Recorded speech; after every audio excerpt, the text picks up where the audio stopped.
नमस्कार साथियों, मैं हूं नेत्रपाल सिंह। आप देख रहे हैं गंगा टीवी न्यूज नेटवर्क। इस वक्त हम गाजियाबाद में मौजूद हैं। मेरे साथ अरविंद कुमार जाटव जी मौजूद हैं, जो सोशल मीडिया पर लगातार एक्टिविटी रहते हैं और कोई भी किसी प्रकार का मुद्दा होता है उस मुद्दे को ये उठाते हैं। मैं इनके साथ मौजूद हूँ। आज इनसे एक बात करेंगे। जो अभी यूजीसी का जो बिल आया है, इस पर लगातार लोग विरोध कर रहे हैं, जबकि ये समानता को लेके ये बिल आया है। इस पे जानेंगे इनकी क्या राय है। जो आज ये बिल आया है, इस पे आपकी क्या राय है? देखिए नेत्रपाल जी, मेरा सजेशन है, मैं बताऊंगा इस पे कि कोई भी कानून बनता है तो पुरानी प्रताड़ना या कुछ गलत हो रहा है पहले उसके बेस पे कानून आके बनाया जाता है। कहीं ना कहीं समाज ने, गवर्नमेंट ने या गवर्नमेंट में जो बड़े लीडर पद पे हैं, बड़े पद पे लीडर हैं, उन्होंने ये देखा था कि समाज में कुछ गलत हो रहा था। जाति के नाम पर गलत हो रहा था, जो हिंसा पैदा हो रही थी जगह जगह पे, कि बड़े कॉलेज या यूनिवर्सिटी में जाते हैं वहाँ पर भी भेदभाव होता है। छोटे स्तर पर तो है ही, ऑलरेडी चल रहा था, बट अच्छी एजुकेशन में जाए वहाँ पर जो SC ST या OBC के जो बच्चे थे, जो पढ़ने वाले छात्र, उनके लिए जाति के आधार पर मार्क दिए जाते हैं, मार्क्स। बाकी जब वो बैठते हैं, खाने के लंच की सारी व्यवस्था होती है, उसमें भी भेदभाव होता है। उस पॉइंट को देखकर गवर्नमेंट ने ये जो रूल बनाया था तो वो सही है। अब कुछ लोग उसका विरोध कर रहे हैं। तो अब एक बात यहाँ पर आती है नेत्रपाल जी, मान लीजिए आप सर्व समाज से हैं, श्रवण हैं आप जी, और मैं हूँ SC या ST OBC से जी। अब ये रूल आ गया जी। जब आप मुझे प्रताड़ित ही नहीं करोगे तो आपको इससे दिक्कत क्या है जी? कानून तो सिर्फ चोर के लिए बनाया जाता है कि चोर को पकड़ना है जी जी। जब हम भाई भाई हैं जी, तो आपको उस रूल से दिक्कत क्या है जी?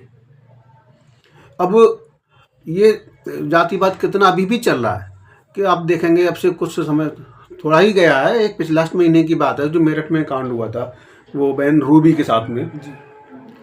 उसमें आपने देखा होगा कि वो जातिगत ही मामला था एक तरह का जी। अब किसी भी सर्व समाज वालों, कोई भी संगठन ने उस पर आवाज़ उठाई जी? नहीं उठाई, वो शांत रहे।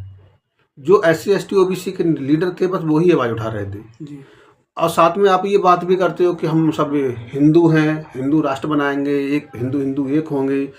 कहीं कहीं अब एक भी हो रहे हो, और जहाँ पर दलितों की बात आ रही है वहाँ पर आप बोलते भी नहीं, उन्हें प्रताड़ित भी कर रहे हैं। जो लोग विरोध कर रहे हैं, धर्म के खिलाफ कर रहे हैं, या फिर ऐसी समाज से नफरत करते हैं? एक तरह का तो मैं तो उसे यही कहूँगा कि नफरत पैदा ही करना है जी।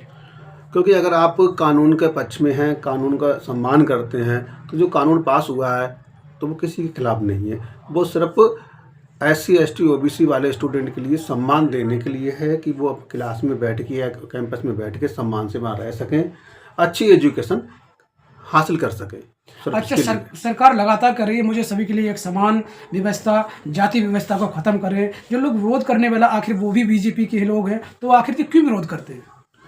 अब देखिए, BJP में भी काफ़ी, मतलब कह दो सर्व समाज के भी हैं, कुछ पूरे हद तक नहीं लगे हैं, क्योंकि जो कानून पास किया है तो BJP सरकार में हुआ है, तो कहीं ना कहीं उनका इसमें योगदान तो रहा है जी।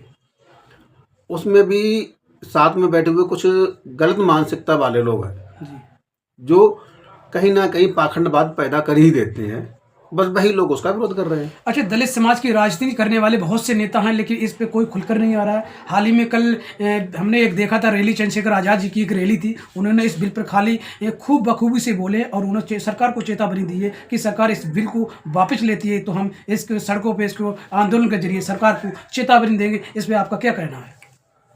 हाँ देखिए, वो भाषण उनका चंद्रशेखर जी का मैंने भी सुना था। वो काफ़ी एक्टिव लीडर हैं आज के समय में। कहीं भी अगर कुछ भी गलत होता है तो उसका वो वहाँ पर उन्हें न्याय दिलाते हैं जी।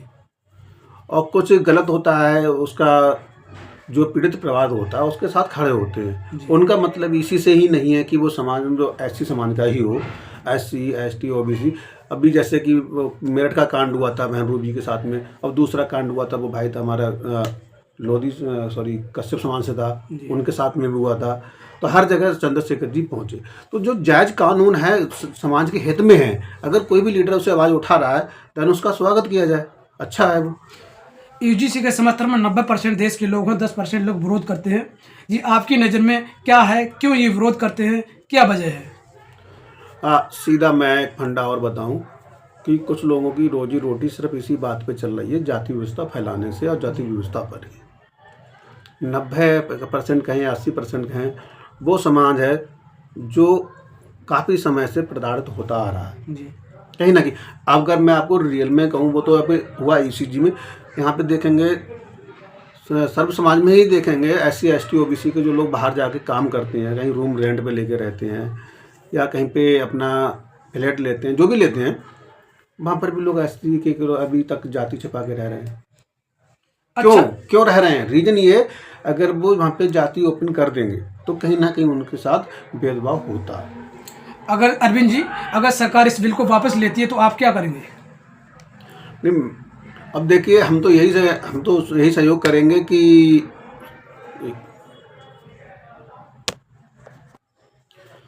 अगर सरकार इस बिल को वापस लेती है तो आप क्या कहेंगे, क्या करेंगे?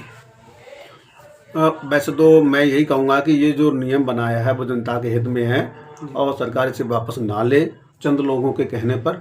जहाँ पर 10 में से 9 लोगों के हित की बात हो रही है, सिर्फ एक लोग की वजह से, एक आदमी की वजह से आप बिल को वापस करेंगे तो जो प्रताड़ित होते आ रहे थे वो आगे भी प्रताड़ित होते रहेंगे।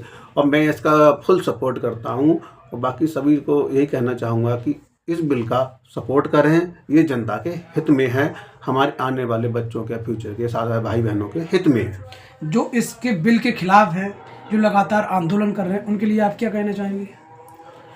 उनकी कहीं ना कहीं जाति से मानसिकता जुड़ी हुई है, इसीलिए वो लोग इसका विरोध कर रहे हैं। उन्हें लग रहा है कि मैं चोरी करने जाऊंगा और पकड़ा जाऊंगा। जी भाई, जब मैं चोरी करूंगा ही नहीं तो मैं क्यों पकड़ा जाऊंगा? मुझे किस बात का डर है? जी। नमस्कार, ये से हमारे साथ में अरविंद कुमार जाटव जी थे। इससे हमने बात की UGC बिल पे, लगातार इनसे बात मैंने करने की कोशिश की। इनका साफ साफ कहना है कि सरकार से मैं कहना चाहूँगा इस बिल को वापस ना ले। और जो आजकल लोग इस बिल के खिलाफ जा रहे हैं उनको भी ये कहना चाहते हैं कि बिल के खिलाफ ना जाए, लेकिन ये सही समाज के हित में बिल सही है। और आने वाला एक वक्त बताएगा सरकार इस बिल पे फैसला आखिर ले चुकी है, आगे उनकी क्या रणनीति है कि इसमें इस बिल के चक्कर में लगातार तमाम दलित समाज के नेता वो भी सड़कों पर अभी आपने नज़र नहीं आए, लेकिन जो बिल के सरकार वापस लेती है तो सभी आंदोलनकारी नेता सड़कों पर नजर आएंगे। तो सरकार के लिए बहुत ज़्यादा परेशानी झेलनी पड़ सकती है। इन्हीं शब्दों के साथ मैं नेत्रपाल सिंह आप सभी से विदा लेता हूँ। मिलते हैं दूसरे एपिसोड में, तब तक लिए आप देखते रहिए गंगा TV न्यूज़ नेटवर्क। जय हिंद।